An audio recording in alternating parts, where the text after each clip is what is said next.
O Conselho de Ética da Alerj acolheu uma das duas representações encaminhadas contra deputados da Casa. A partir de agora, o grupo tem até 70 dias para analisar se os deputados Eliomar Coelho e Alexandre Knoploch quebraram o decoro parlamentar. Por 4 votos a 3, o Conselho decidiu analisar a representação encaminhada pelo deputado Eliomar Coelho, que alega quebra de decoro parlamentar do deputado Alexandre Knoploch durante a sessão plenária do dia 11 de outubro. Eliomar aponta que, na ocasião, foram proferidas palavras discriminatórias que demonstraram preconceito em relação à idade dele. Em contrapartida, o deputado Alexandre Knoploch também considerou que foi ofendido por Eliomar Coelho e entrou com pedido de representação no Conselho de Ética. Por se tratar do mesmo tema, a presidente, deputada Marta Rocha, anexou os dois pedidos. Para analisar as denúncias, um relator foi sorteado entre os integrantes da comissão e o escolhido foi o deputado Max Lemos. Nós precisamos conhecer melhor os fatos. Nós teremos algumas audiências de oitiva, nós vamos requisitar a TV Alerj as imagens, para que a gente possa, vamos chamar algumas testemunhas, inclusive já apresentada por ambos os requerentes, tanto o deputado Eliomar como o deputado Knoploch, para depois a gente fazer um juízo de valor. Não há como você julgar antes de ter as informações. A nossa casa precisa dar um novo tom. As pessoas precisam diminuir um pouquinho a intensidade nas provocações. Isso eu acho que fica a lição. A presidente do Conselho, deputada Marta Rocha, explicou como será o processo a partir de agora e informou que vai conversar com o relator Max Lemos para que ele tente antecipar a divulgação do parecer antes do prazo de 70 dias. Nós teremos agora, nos próximos 10 dias, a abertura de prazo para oferecimento de alegações em defesa. Nesse sentido, aí os deputados poderão apresentar testemunhas, poderão pedir diligências. O relator sorteado foi o vice-presidente, deputado Max, e ao final de 60 dias, esse procedimento será concluído e virá para o Conselho de Ética a deliberação do parecer do relator. Então, eu vou ponderar com o deputado Max para que esse processo seja concluído e que ainda no ano de 2019 nós possamos analisar e decidir contra esse procedimento. O segundo caso analisado e que não foi acatado pelo Conselho de Ética trata da ida do deputado Rodrigo Amorim ao Colégio Pedro II, acompanhando o deputado federal Daniel Silveira. Eles anunciaram uma vistoria na instituição para elaboração de emendas federais. A representação foi encaminhada pelo reitor do Pedro II, que alega abuso de autoridade. Por 5 votos contrários, 1 a favor e 1 abstenção, o acolhimento da representação foi negado. A justificativa da maioria é que os deputados devem ter garantida a prerrogativa para ingressar em locais públicos e privados. A falta de uma regulamentação para escolas interculturais dificulta a continuidade do projeto. Na quarta-feira, a Comissão de Educação debateu o tema em audiência pública e ouviu as demandas dos professores e alunos. O programa de escolas interculturais conta com 5 unidades bilíngues de francês, inglês, espanhol, turco e mandarim. Uma parceria entre a Secretaria Estadual de Educação e os consulados. Desde 2017, o Estado deixou de pagar a gratificação dos professores, que garantia uma dedicação de 30 horas. Com o corte, os profissionais passaram a fazer 16 horas semanais, o que, segundo a presidente do Conselho Escolar do CIEP, governador Leonel de Moura Brizola, Brasil-França, não é suficiente para atender às especificidades das escolas interculturais. Eles pararam de pagar a GEP, que era uma complementação do Estado, para os professores que se engajassem no nosso projeto, do intercultural. E com isso, com essa perda salarial, cada professor teve que ir para um canto, para complementar a sua renda. E nós perdemos aqueles professores que ficavam 30 horas direto dentro da escola e que poderiam estar ali o tempo todo com os alunos. Faltando um professor, tem um outro professor que possa juntar. Eram aulas que faziam em parceria. Então, assim, os professores de química, matemática, português, todos trabalhavam em parceria. Então, era mais estimulado a língua, da interculturalidade da língua. e com a perda dessa JEP, nós perdemos muito.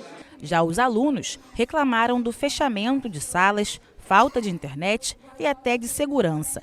A escola de Eric Sancler tem uma quadra para a realização de educação física, que fica afastada da escola e próxima a uma comunidade. O local é constantemente invadido.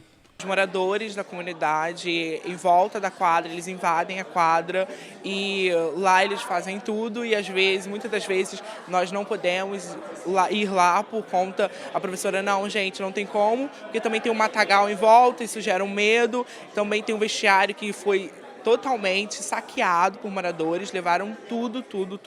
Isso tudo cria um medo na gente e também o material também de esportivo. A gente também não está recebemos umas bolas capengas que não dá para nada. Para o professor Tiago Garrido, a falta de proteção legal que determine as diretrizes das escolas é um problema. A gente nem tem um princípio geral que pode ser pensado pela casa aqui, pela Alerj, para regulamentar, dar algumas bases para a educação de tempo integral. E, no parte da secretaria, existem algumas coisas que nem sempre são cumpridas, outras são, e poderia ampliar mais algumas normatizações, portarias, regulamentações que são competências do secretário, da secretaria, para garantir o funcionamento da escola, autonomia pedagógica, proteger práticas pedagógicas e a política pedagógica da escola, de modo que num próximo governo isso não seja desmontado. O presidente da Comissão de Educação, deputado Flávio Serafini, disse que a Alerj pode e deve criar uma regulamentação que garanta o funcionamento dessas escolas, independente de quem estiver à frente do governo do estado. Uma das iniciativas mais importantes nesse sentido tem sido as escolas interculturais, que envolvem parcerias com consulados estrangeiros, são escolas quase bilíngues, então são experiências muito interessantes que merecem deixar de ser política de governos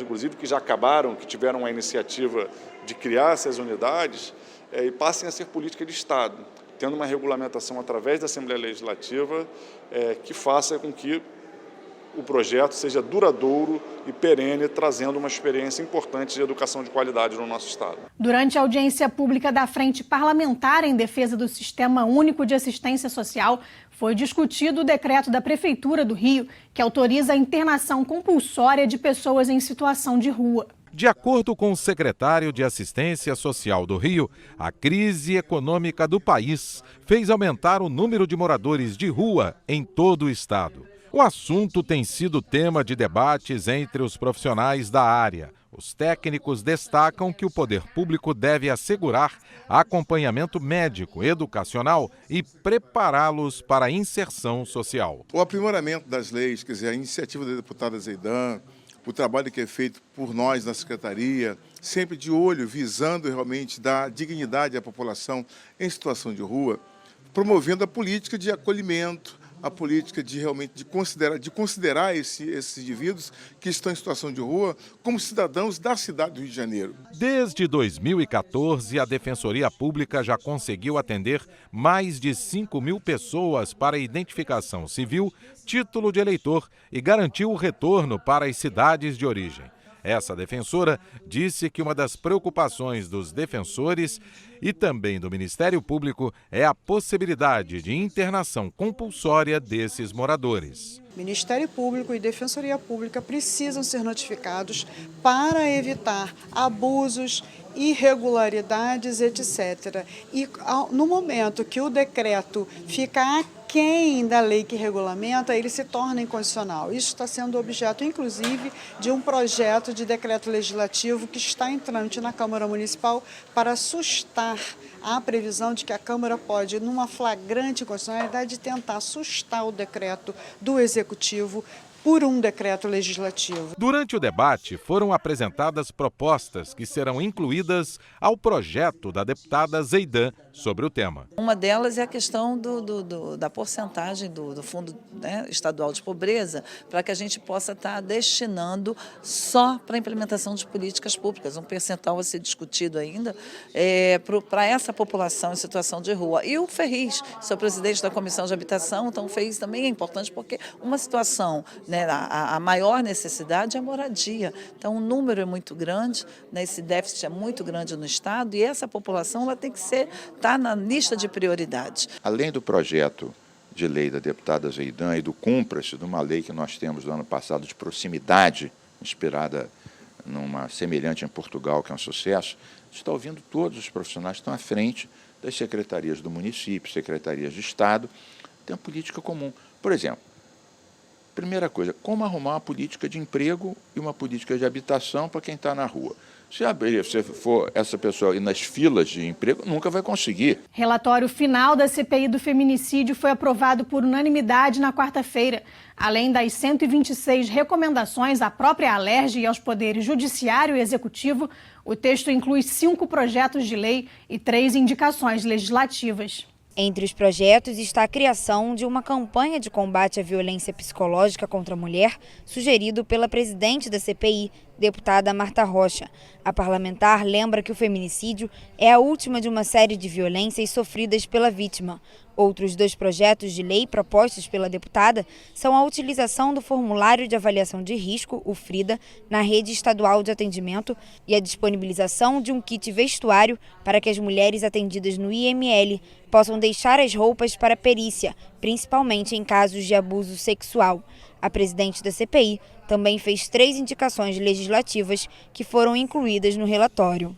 Primeiro, a criação em todas as divisões de homicídio de um núcleo de feminicídio. Acho que isso é plenamente cabível, tanto é que já existe de uma forma na informalidade na DH Baixada, e essa contribuição foi do próprio delegado titular da DH Baixada. A segunda sugestão é que nós ouvimos aqui as mulheres da Zona Oeste, e uma decisão de transferir a Delegacia de Mulheres da Zona Oeste para Guaratiba e retirando de Campo Grande, se você olhar os dados, você vai ver que há uma redução das notícias feitas na DEAN Oeste. E a última é a criação de um núcleo de atendimento à mulher na 21ª DP em Bom Sucesso. O relatório de mais de 600 páginas foi elaborado pela deputada Zeidan Lula, que acatou mais de 20 recomendações feitas pelos deputados que integram a comissão.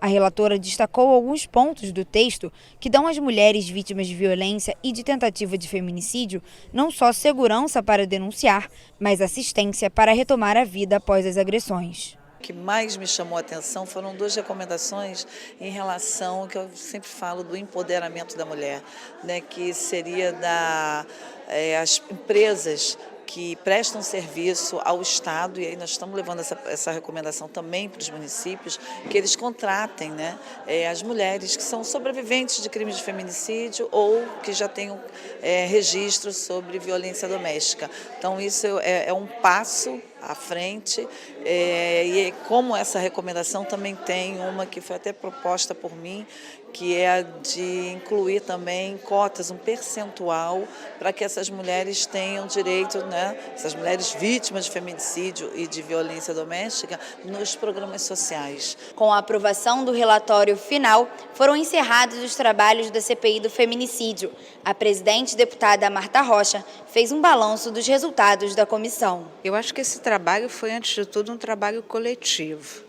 E aí eu preciso muito agradecer a participação de todos os deputados que integram a CPI, porque a participação deles tornou esse relatório mais abrangente, mas também mais objetivo no sentido de trazer decisões concretas que podem transformar a vida das mulheres, entendendo que o feminicídio é o ponto final de uma cadeia causal. Ninguém acorda com vontade de matar uma mulher. Essa é fruto da intensidade e da continuidade das violências, seja física, psicológica, moral ou sexual. No próximo bloco, a Alerj lança frente parlamentar em defesa do programa Segurança Presente. O Alerj Revista volta já.